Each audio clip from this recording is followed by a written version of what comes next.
How should I start? Your internet cut. We're off to a good start.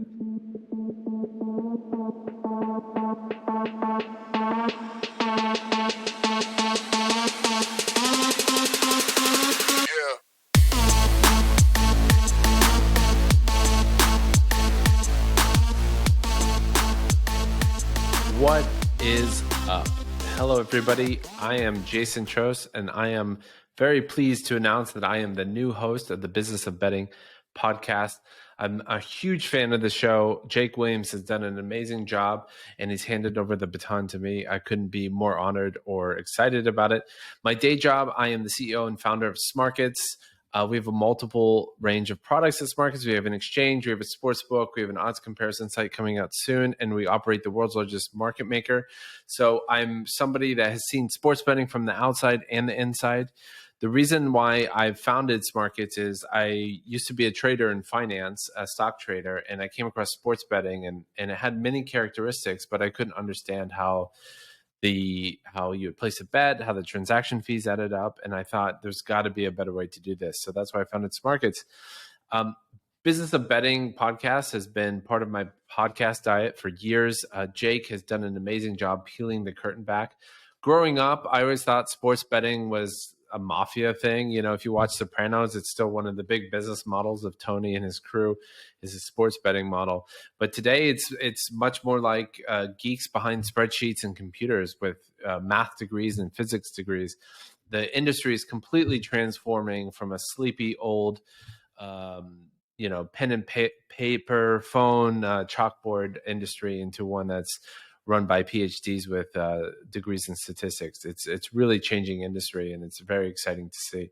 One of the things I really want to do with this podcast is pull the lens back about, like, how do you do a model to model a sporting game? How do you employ people? What are the secrets of the industry? How do professional sports bettors really make money? These are things that I've found out over the years, but I'm still learning, and I still want to keep asking questions to see how people are doing it to ultimately fix this industry. It's a very backwards industry in many respects, and there's so much new energy, especially with the United States opening up, and it's a really exciting time in this space, and I really want to pull the curtain back. I couldn't be happier that our first guest is Jake Williams, the founder of the Business of Betting podcast. Jake has been somebody that I've talked to for a long time now, and I've really enjoyed his podcast. I enjoy his perspective on the industry. And in the interview, we talk about why he got into this industry, his experience at Sportradar and PointsBet, and where he thinks this industry is going. I hope you give it a listen. Thank you for staying with us at Business of Betting podcast. I hope I do it justice, and I'm really excited to bring you inside stories about this industry that we all love. Thanks very much. Cool. Well, welcome, Jake Williams. This is the first guest that I'm hosting. I'm really happy to have you as the first guest. I've been going through all the archives of the last 170 episodes, and it's really remarkable all the work that you've put into this Business of Betting. I'm very honored to continue the legacy that you put on. It's crazy. It started in 2017 and it's gone all the way up until 2021. So, 4 or 5 years of almost weekly podcasts. It's an incredible body of work. You should be very proud. So before we kick off, where do we find you today? Where in the world are you? I live in New Jersey. So I moved back to the US a few years ago now, prior to PASPA, but my wife's here, my daughter's here, so my life for the most part is now in New Jersey, which is great. Close to Manhattan, got all the trimmings that you need of being able to get out there without having to actually live in a shoebox. When you say prior to PASPA, do you demarcate all the important events in your life by betting legislation? I hope we don't do that anymore, but I can literally remember where I was. I was in the dentist chair. I think it was a Monday morning, and we'd been waiting for the prior 6 weeks for the decision to come down. Then I was like, all right, well, I'm not going to wait anymore. I'm going to do normal stuff on the day that the Supreme Court decisions come out. And then, of course, that was the day. But but yeah, it's still, it's very much in the normal conversations in the US, which I hope goes away soon, because there's plenty of other good things in life to talk about other than a piece of legislation. Absolutely. So I've been going as I've been looking into taking over the podcast as a new host. I've been going through all the old episodes, and I've seen all the comments, and people really loved hearing from you. So why don't you take a few minutes and say, why did you think it was time to hang it up, and what brought you to today? I think it was probably just in life. I was probably ready to move on.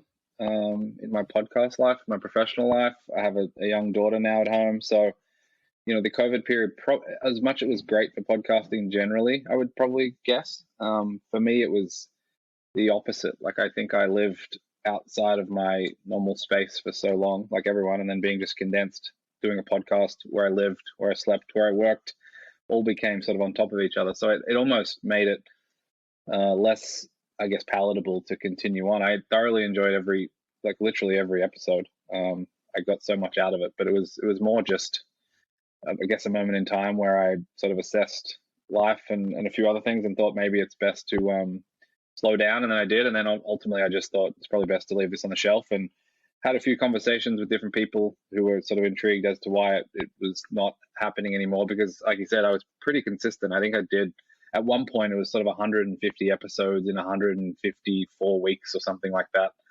And it was certainly a pleasure point for me each week. So it wasn't hard work. It wasn't difficult to get every episode out.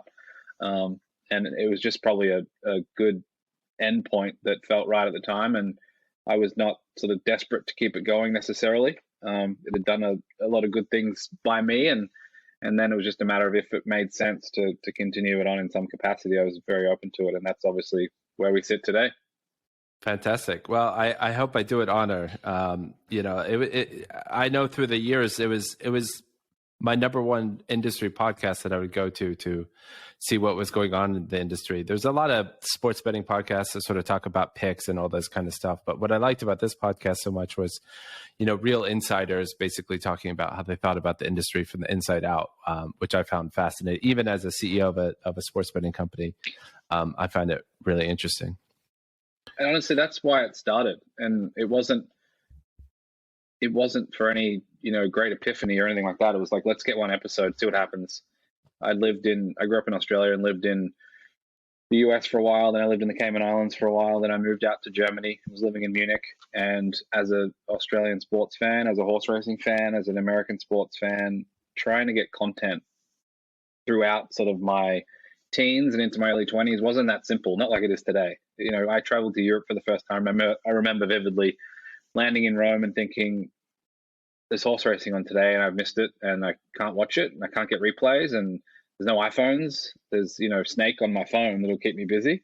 And from there, it was sort of, as I moved around the world and as I lost connection with some of that stuff that was going on, once it became more feasible to do podcast, or at least consume more podcasts, it was a good connection point back to those things that I enjoyed. And then as I progressed in life, I think, and I guess matured as a person, there wasn't anything in the betting space that was aspirational or that I could learn from. Betting is funny. There's really no heroes in betting, if that makes sense.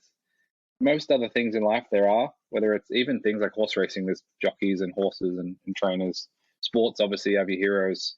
Even in business, there's plenty of people, Ray Dalio and Warren Buffett and all these people who are aspirational and you can learn from and things like that. Betting, well, I know why, but there's just no heroes in betting, which is not necessarily a bad thing in and of itself, but it also meant it was really hard to scratch the surface on too much other than, like you said, the pick shows or base level analysis. So that was kind of the genesis of a lot of it, was how do I learn from people and do it in a way that's an area of my work and also things I enjoy in life. And there was just nothing really for me to wrap my hands around back then. That's an interesting point. I totally get what you mean about heroes, lack of heroes in the industry. From my perspective, the most impressive people that I know in sports betting generally are kind of behind the scenes types. Some of them have been on your podcast. Some of them have not been on your podcast. But the really, really smart people that I can learn from you would never see their name at a conference. You would never see them speaking. They kind of operate behind the scenes. So I totally buy that. So why don't you talk a little bit about your background? You said you're from Australia. I know you trained as a lawyer. Did you always know that you wanted to be in sports betting, or just something around sports? I think so, but it was, growing up playing sports as a kid and then getting to my early 20s, realizing I wasn't going to play professional sports like most, and wanted to stay sort of tangentially connected to sports, and was trained as a lawyer by sort of, not by design by any means. It was more that didn't know necessarily what I wanted to do. I was told by someone I trusted, if you get a law degree and a business degree, you'll be fine in life probably. And that was kind of how it started. So from there, I moved to the US, lived in America for a while, did my master's here, and then ended up getting involved directly in betting during the studies. I did my thesis at the time was on the legalization of sports betting in the US and Canada and related integrity concerns, because obviously black market back then. And that was kind of the beginning. And there's no one to talk to about it in the United States back then. So I ended up moving overseas and working in the industry. And it was at that time that sort of a lot of the progression of my career started to happen. And I was looking around for support and how do I get better? How do I improve?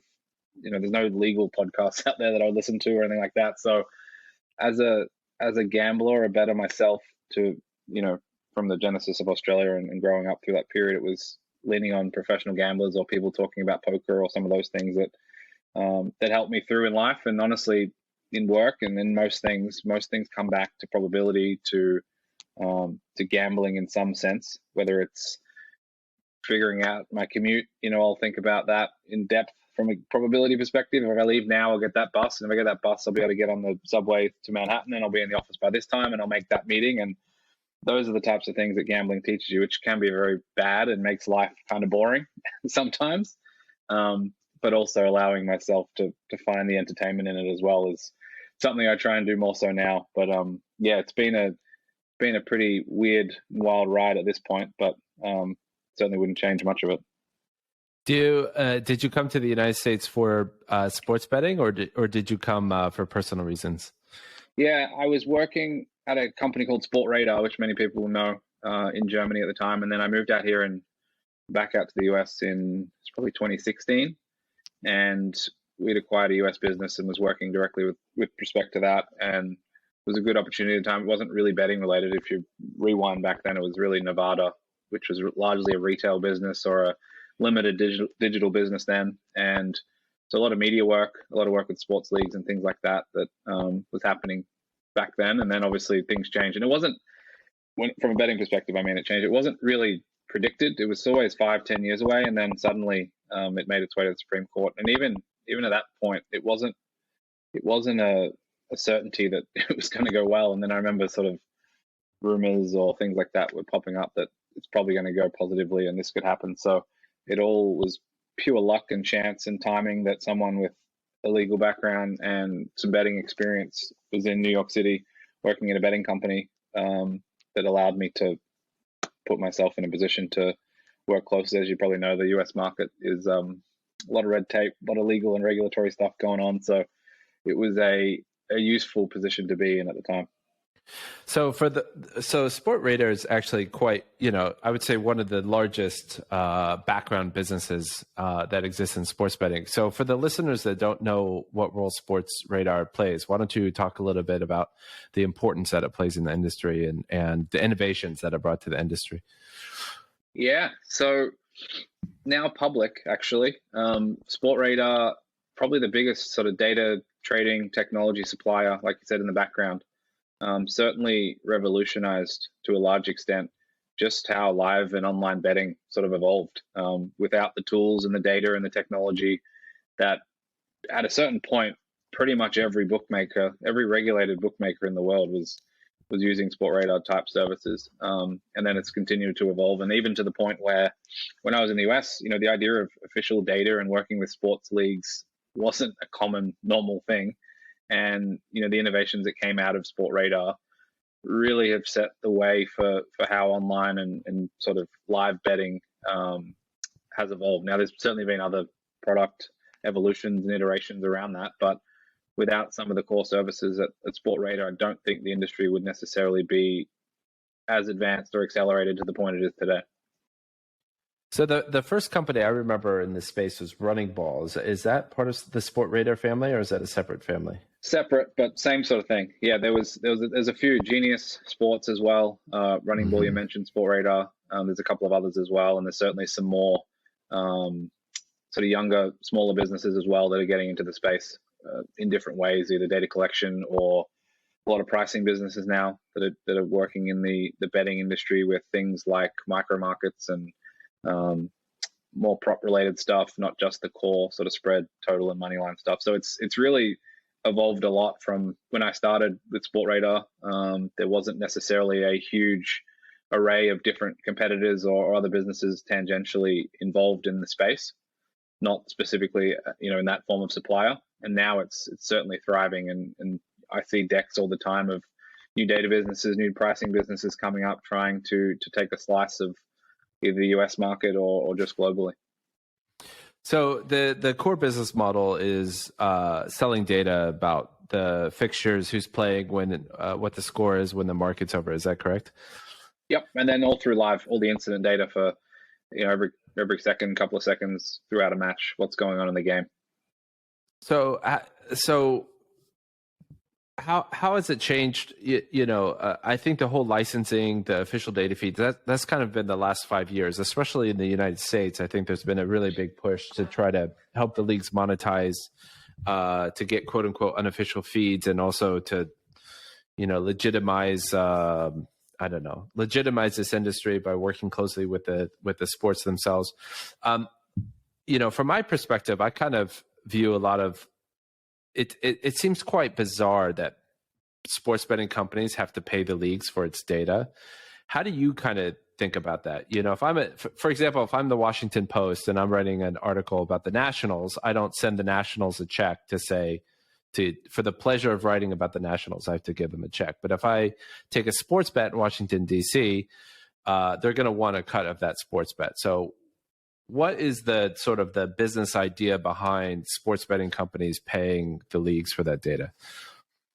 I think it really comes ultimately down to product and price. I think if you go back before the world of official league data, certainly back in Europe and some of the other markets I was working in prior, where it just didn't really exist, even back to 2015, where almost every supplier who was working with data was doing it themselves, all their own fingers and hands, tapping keyboards and entering the data manually and trying to get information from all different sources to have a data product. And I think what the partnerships with the leagues ultimately allowed was a streamlining of some of that and working closely and directly with the actual stakeholders and helping them monetize the data themselves, for example. But also, I think the operators found a lot of value in that. And certainly throughout that initial period when we were going through the early evolution of official data, it was certainly beneficial across the board. Some might argue it's changed, and I've been out of the data business for a while now, so not finger on the pulse today, but certainly in the beginning it was across the different stakeholders. The way it was all structured and organized meant that there was value creation across the board. Instead of 7-8 second delay on a manually collected data feed, if you work closely with the sports league, there's certain integrity areas that are far more beneficial. And then I think from a product perspective, getting that to the operators, they have confidence in it. They have confidence therefore in their pricing, and therefore have confidence in what a live betting product would look like. So I think it certainly helped a lot or all of the stakeholders at that time, and it's certainly been a different point of contention in the US. There's plenty of public discourse about official league data, but I think certainly the intent and the beginning of what we set out to create was definitely value creation. So you're currently at PointsBet now, correct? Yeah. So, but you cut your teeth a lot. You spent a lot of time at Sportradar. What's your prediction for where the sports data industry is going to go? Do you see like the Bloombergs, sort of the financial market data type companies getting involved in this industry? Do you see sports leagues doing it themselves? Do you see Sportsradar continuing to dominate? I think any of those are possible. I think as we were sort of thinking through the evolution of the industry back when I was working at Sportradar, it was really about how do we position ourselves 3, 5, 7 years in advance of where it's going and be ready for that. And we may or may not have done a good job at the time, but certainly now it feels like anything is possible. Everything's up for grabs. You know, you hear rumors of Facebooks and Amazons and Googles or Disneys or all these types of companies might be getting involved. And if they were, maybe they would start at the point of data and technology and back end rather than B2C and front end. I don't have a great guess right now as to where it'll head. I think it's possible that any of those scenarios play out, but I think what will happen is it'll certainly continue to progress from a real-time perspective, from a live perspective, from an in-play perspective, and therefore the data component is going to be critical, not just the core data feed with the real-time incident data, but real-time pricing. And like I said, not just the core markets, but I think there is an appetite for far more product differentiation across the board in play, which, as anyone knows who's tried their hand at that space, it's a really difficult area to get right all the time. You know, some of these SLAs are 99.9%, and they're hard to uphold, and that 0.1% causes people to go mad. So it's a really tricky business, but I think it's certainly changed and iterated a lot in the last 5 years. And I think a fresh set of eyes from US entrepreneurs, from US product people, and certainly US gamblers, because people who are gamblers working in the space, which I think makes it far better. And certainly we'll see that iteration and evolution continue, and it'll be really exciting because those on the sideline probably have a lot of interesting products to provide to the industry, and those getting involved now or are involved are pretty serious players who can change the dynamics of what we grew up with in Australia or what was typical in Europe. There's just a different thought, approach, mentality, and attitude to what gambling could be in this country. Whether we like it or not, someone from afar coming in, it just is what it is, and there'll be plenty of changes to status quo. Whether there'll be enormous shifts, I doubt it, because someone's told me the function of a bet hasn't changed for centuries, and I don't think it will, but certainly the components around it will be attacked by everyone at all times, and it'll continue to make it better. And it's a really interesting space to be in, just for that, perspective alone. Cool. Let's pivot to PointsBet. So what's your role now at PointsBet? So I've hung up the legal Actually, stuff. before we get to that, why don't you talk to the audience what PointsBet is and what it's trying to do? Yeah, so B2C operator, started out in Australia, now in North America as well. Typical sports book. We also have spread betting, which many will be aware of. Certainly those who've been in the UK or other markets. Basically trying to be a challenger brand to the established brands here in the US. Anyone who knows the US market, it's the big DFS companies, it's the big casino operators. Some of the horse racing businesses have been involved. Not many from outside of that group have made a dent into the US market. It's been a really challenging one for various reasons. And I wanted to take on a new challenge outside of legal and really try broaden my horizons. So that was the impetus for joining PointsBet. I think Johnny and the team have put together a pretty incredible product in a really difficult space, which is the US market.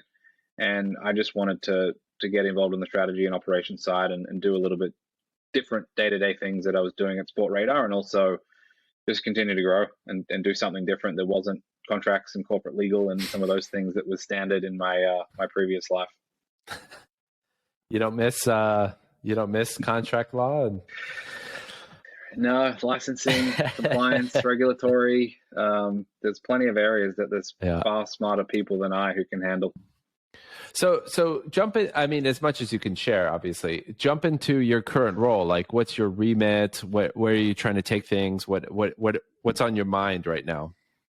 Yeah, so a lot of different things. We're still in some respects in startup mentality and mode, so we can have a chance as a challenger brand.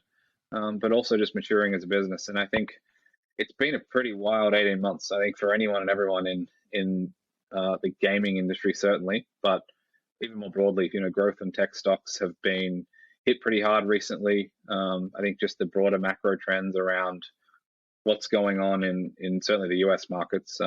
As my wife, who's an investment specialist, would say, there's plenty of risk off going on, and we're probably in the midst of a recession here in the US. So it's a different environment than it was even 12 months ago, where things were in a completely different direction. So it's been a it's been a fascinating journey just going through some of those cycles, which have been rapid. I think from my perspective, it's really just helping the business position itself for success in the US, and that has been relatively consistent for PointsBet, but also just dealing with the outside influences and forces as well, to the extent possible, just to make sure that we are continuing to grow sensibly and working within the parameters of what the market will allow. It's obviously a state-by-state framework here, which means there's a lot of individual analysis and there's a lot of detail to pass through, which obviously having a legal background will help. It's really just making sure we treat every jurisdiction individually, and put ourselves in the best position, which for anyone who's worked in the business in the US, it's really about single approach by state and just making sure you get it right, because they're all very, very different in many respects. So if I'm a bettor in New Jersey, why should I use PointsBet? For us, it's really about product and technology. And there's been a strong focus before my time and up until today to just make sure we own that part of the business. It's a complicated platform, technology systems, working on the B2B side, seeing it. It's not easy to put all those pieces together. So being able to do that and owning that part of the business means that we can hopefully move far quicker. We can zig when people are zagging. We have the agility to do different things that allow us to hopefully position ourselves to be a challenger brand that becomes, one of the incumbents over time. So I think that's the key component for us, and it's certainly a challenging thing to be up in 10 states, for example, in the US, plus Canada, and obviously the Australian business, and continuing to grow that. So just making sure we're running on the right course and making sure it's sustainable. So that's probably the core focus right now. Cool. So again, please only share what you're able to share. But for listeners at home, a lot of sports books outsource their technology. Does PointsBet outsource some of their technology? Or do they build all the sportsbook stuff themselves in-house? So almost all in-house, all proprietary. And I think that, listening before I started at PointsBet, listening to some of the 4C or the earnings calls was around that topic. Sam and Johnny talked a lot about that, making sure that was a priority. I think it's hopefully a differentiator over time. We're still in the very early stages. Plenty of analysts will talk about a $30 or $40 billion industry that was created in 2018, and we've got many years to get there. We're still waiting on Florida and Texas and California and other states to meaningfully open up, if that's going to be the case. So it's really about the long view and making sure that everything we put in place today will help that. And I think having the product and technology in-house allows that flexibility and agility, and not needing to go to a B2B supplier and take a lot of those core components that allow the sports book to run. Got it. And from a pricing perspective, do you guys outsource that, or do you guys do the pricing yourselves as well? So we acquired a company called Bannock Technology that does all the pricing. So we're trying to make sure we have all those components that are critical in-house. So I think that's been part of the plan. We obviously use third-party services where necessary, but certainly the pricing component is critical. And as things trend towards and drift towards live and in-play, that pricing part is going to be really interesting into the future, and how that evolves, which we've seen in other markets. There's obviously the Betfairs and the Smarkets and the exchange side of things. There's obviously the typical sportsbook pricing as well. So we're really early here in the US, and it's a matter of getting those core products, which really is the core for US sports. Obviously, college is massive here, and making sure that the majority of volume is priced well, and we can have that sort of long-term consistency as well, which, at least in my view personally, is having as much of that in-house as possible. So there's been endless hype of the American market, like you threw out a number, $30-40 billion. I think there's no question it's going to be close to that. Who knows how high it'll go, and it's going to take a while for all the states to roll out. But do you think that things are kind of going, you are probably one of the most experienced people in this market, since you have a background in betting outside of America. You came to America right when the law changed, or before rather. Like, how do you think the rollout's going? Is it slower than you expected, faster? How do you feel about it? It's kind of both. I think it was the momentum expected from earlier states, I think, was going to be that all the other states would follow relatively quickly. I think to a large extent that's happened. It's just been so patchwork, and plenty of smarter people than me who've been in politics or legislative side of things in the US would have said that, but just how different it is by state. And some people will, from the outside, say, well, there's a betting app, you can bet in play, you can bet pre-match, it's kind of the same thing. But if you're in the weeds on it all, it's truly very, very different in every state. And I live in New Jersey. I can go 15 minutes over the Hudson and be in Manhattan, and it's the New York market. And then there's Connecticut and Pennsylvania and all those different surrounding areas and states that it is very different. So it's really been a challenging exercise to be compliant, and on the regulatory side specifically, exactly where you need to be to launch, and then obviously continue with ongoing operations. So it's just been an almighty challenge, and I think that in and of itself has meant that the growth was always going to be there, but I think the ability for many companies to be in many states is probably not as quickly as people would have thought looking back. If you look at some of the graphs, there's probably 7 or 8 different brands, let's say, or businesses that are in many states, and then there's a sort of a long tail of others that are in 2, 3, 4, 5, 6. And I think it'll be interesting to see in maybe 4 or 5 years from now, when in theory the catch-up part is happening, whether or not we see 15, 20 brands in many states, or if we do see it fragmented in many ways like it is now. From my perspective, I think a lot of the different states made a lot of mistakes on how they did the legislation. For example, Connecticut has I think a duopoly or monopoly situation. Oregon has a monopoly. I think there's no question that monopolies are horrible for competition. The Washington, D.C. is an example. Oregon is an example. So is Connecticut. I've been incredibly frustrated that a lot of the casino lobby seems to have a pretty powerful sway in state legislatures, somewhat understandably, but nevertheless frustrating. And from my perspective, sports betting has nothing to do with casino. Like people kind of lump them together. But I think sports betting goes with casino like fixing your car goes with cutting the lawn. Like there are things that we can do, but sports betting is a much different system industry than the casino industry. Do you share that frustration? I mean, you're a lawyer, you're a punter, you're passionate about this industry. Do you think that America, especially, vis-a-vis the states, has made a mistake that the way that the legislation has gone?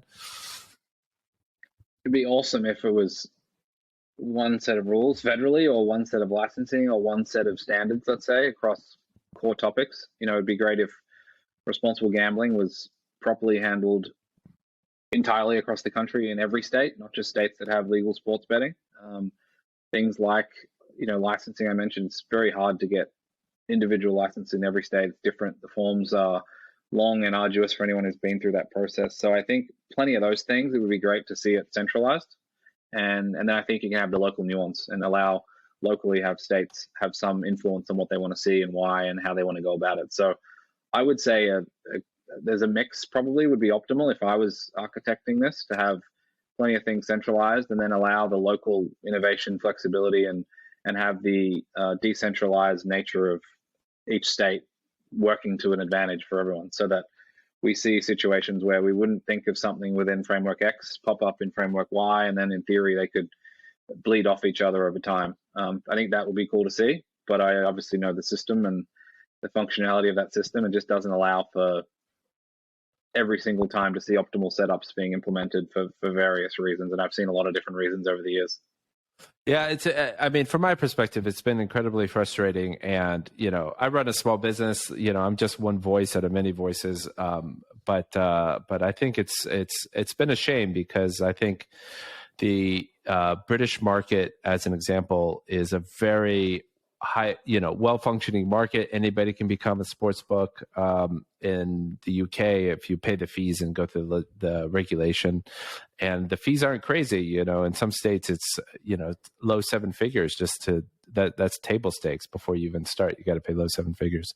So I've been really frustrated about that. And I've heard, I think kind of going to your point about there being a lack of heroes, there just aren't that many voices of reason within sports betting, which is, I think, part of the reason I was so attracted to your podcast, because there aren't that many people talking about the right way to set these things up. And, Sheldon Adelsons of the world take up a huge percentage of the oxygen. The God, what's the right word? The lobbying thinking stuff, in the industry. Sheldon Adelson for like 10 years was really driving the thinking around sports betting, which is just completely backwards and old fashioned and protectionist, really. Cool. So let's pivot back. Yeah, go ahead. I was just going to say it, and it's really hard. It's not a simple thing to draft legislation or pass that legislation to the regulator and then have it implemented perfectly and see everyone happy. There's a lot of different stakeholders and there's a lot of different types of gamblers, types of operators, types of suppliers. So, but I do think there are some core elements that are non-negotiable, like responsible gambling and integrity items and things like that we could probably get right centrally. But maybe over time we'll see people and things pop up that allow some of those best practices to be easily implemented rather than always having a blank canvas. Like a clean slate is great in many instances, but on some things, it's not a bad idea to reap the learnings of decades of happenings in other jurisdictions as well. Well, the theory of state control is that the states compete against each other and you can iterate faster. So fingers crossed that some of these states that rolled out monopolies and other inside baseball licenses that they figure out ways to open it up. So let's pivot a little bit back to the podcast. So you interviewed 170 guests. I mean, I would, that's probably one of the, you're probably one of the most prolific podcasters, generally speaking, but certainly within the sports betting space. I don't know, talk a little bit about the guests you like what made a great podcast, what made a great guest, from a host perspective, because everybody hears it from the listener perspective. How did you feel as the host of 170 guests? So the best ones from my perspective were probably where I had a natural or organic connection with the other person. And I didn't realize this at the time, but I was accidentally structuring in that way anyway. It was an area that I was interested in. It was me booking every guest, if that's the right word. It was a very niche area. So anyone that listened probably found it on purpose. They weren't just watching the nightly news on TV and seeing something. It was, they went out of their way to probably find it. And therefore the listenership and the guests pool was very small and therefore very targeted and people that I probably related to well. And it wasn't like I had a agency booking people and they would go online and find me guests who I'd never heard of. And it was people that I knew and or respected and or had heard about or had been introduced to that I went and did research on, and sometimes way too much research and sometimes, reading academic papers for hours that probably didn't add any value. But some of those things that allowed me to have hopefully a decent conversation most of the time. And I think also just sort of turning off the serious button for a little bit and just sort of having a chat as if you would, at the pub or over a coffee or over dinner and just talking about things in a generally relaxed way, I think helped. And I don't think that would have been the same had it been more formalized or booking guests or people I'd never heard of. Or I was always excited to do it. It was an hour of my week that I was always interested in. Selfishly, it was the best networking tool that you could ever imagine. And it was the best, learning tool, if that's the right word, to hear from other people that are actually doing stuff and having them before, during, and after the podcast talk to me, little old me, about some of this stuff, which never otherwise would happen. You can go do an executive business course, you can do an MBA, you can do a lot of other things. You can quit your job and bet, in New Jersey full time probably for decent amount of money. But being able to tap into a lot of the people that are on that list was pretty ridiculous looking back, that I had the ability to tap into an hour of their time. Are there areas that you wish you delve into that you would like to see this podcast go in that direction? Like, are there certain personalities that you think were underrepresented on the podcast? Yeah, and I tried to attack some of them. Tried to find as many women as possible, tried to find any niche topics and things like that. And I'd always get criticism for, well, no one cares about Bitcoin sports betting, or no one cares about B2B suppliers, or no one cares. It was like, we just want the best gambler ever, every week. Uh-huh. And if it was that easy, I would have done it, but it's certainly not. But I think I always enjoyed, and I listened to other podcasts and enjoyed some of the nostalgic look back stuff.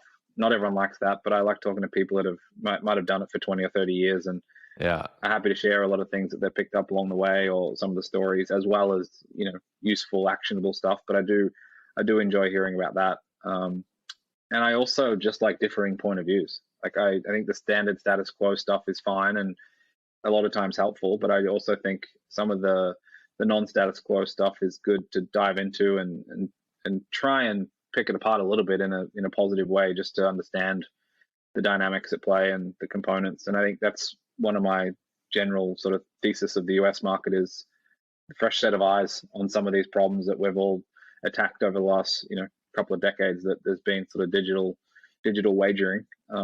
That's fun and interesting, and there's been a lot of different things along the way that I didn't talk about that personally I look into that were probably interesting to talk about, but just didn't have the right person or people to do it. So I think just generally having the wide array of guests and topics and thoughts, and not needing to solve everything for everyone, was one of the things that I learned pretty quickly, because that's it's not a very feasible scenario. Over the years, I've met many very successful sports bettors, and the crazy thing about them is they never tell you how they make money. So, like, we can have them on. I'm sure we'll have some on as guests, but the real secret sauce they never reveal, because that's how they make all their money. So, they keep their cards close to the vest. The trickiest part is what people can't say. You kind of know going in, or at least pretty quickly, and then trying to make sure you provide some useful value, or ask them questions that allow them to speak freely, but won't get into the secret sauce. Awesome. Well, before we go, I like to ask a question. What do you want to be when you grow up? Oh, that's a good question. I think probably a stay-at-home dad was high on the list for sure. It's still high on the list, but obviously life sometimes intervenes. But I think it's a good question. I think I'm just a very simple person, some fresh air, game of golf every now and then, nice hot coffee, and that'll probably do me, I think, if I had to be honest. The fanfare and extravagance and some of those things are nice every now and then, but really when it comes down to it, just a nice hot coffee and some fresh air will probably do it. Sounds lovely. Well, on behalf of all the listeners, I want to thank you for all the work that you put into this. It's such an amazing body of work that you have, and I'm very honored to carry this forward. And thanks for all the effort that you've put getting Business of Betting online and out into the listeners. And thanks for being my first guest. You're welcome, Jason. Thank you.